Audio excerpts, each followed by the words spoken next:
বাংলাদেশের ইতিহাস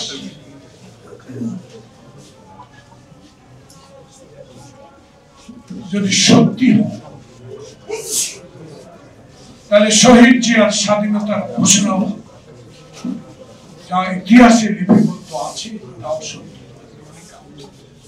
এই কারণে এই ঘোষকের নামটি পর্যন্ত মুছে ফেলার 16 বছরে অনেক চেষ্টা করেছে, কিন্তু মানুষের হৃদয় থেকে শহীদ জিয়া নামটা কোনোদিনও নিতে পারেনি। পাথর ভেঙে ছবি ভাঙা যায়, মনের হৃদয় থেকে কারো নাম মুছে ফেলা বড় কষ্ট। যেদিন 1991 সালে শেখ হাসিনা চিৎকার দিয়ে বলেছেন একদিনের জন্য লোক তোমাকে বিএনপি কে ক্ষমতায় সুখে চালাতে দেব,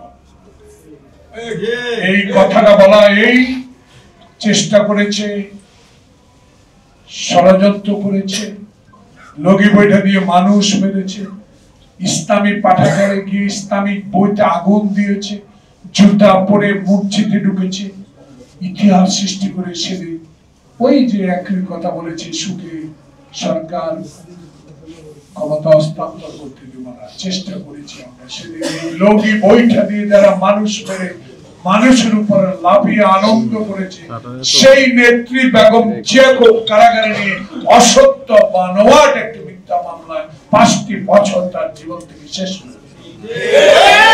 10,000 কিলোমিটার দূর থেকে বাংলাদেশ জাতীয়তাবাদী দলকে শক্তিশালী করে সেই জুলাই আগস্টের এই বৈষম্য বিরোধী ছাত্র আন্দোলনকে সর্বাত্মক সহযোগিতা করে যে সফলতা এনেছে, 18 কোটি মানুষের সফলের সরকার এই ইউনূস সরকারকে আবার এই নির্বাচনকে বিভ্রান্তি সৃষ্টি করার জন্য আবার নানা পদ্ধতি, নানা কায়দা, নানা মাইল, নানা মোম সৃষ্টি, নানা পিপিআর এইসব সৃষ্টি করে নির্বাচন বাতিল করার একটা প্রক্রিয়া শুরু করছে।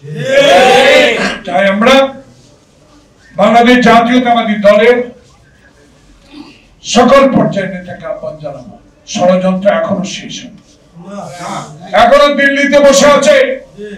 যেই দিল্লি স্বাধীনতার সহায়তার নামে হাজার হাজার কোটি টাকার সম্পদ বাংলাদেশ থেকে লুট করে নিয়েছে, সেদিন প্রতিবাদ করার কারণে আমাদের নেতা জলিলকে পর্যন্ত জেলে যেতে হয়েছে।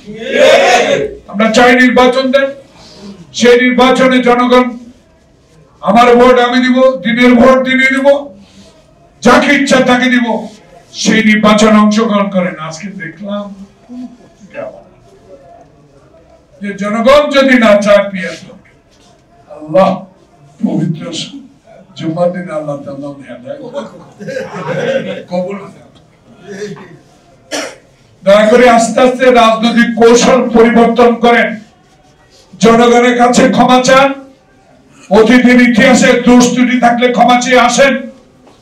একদিকে পিয়ার না হলে নির্বাচনে যাবো না, আর একদিকে গণভোট না হলে নির্বাচনে যাবো না। 300 প্রার্থী ডিক্লেয়ার করে মসজিদে মসজিদে শুরু করে দিছে,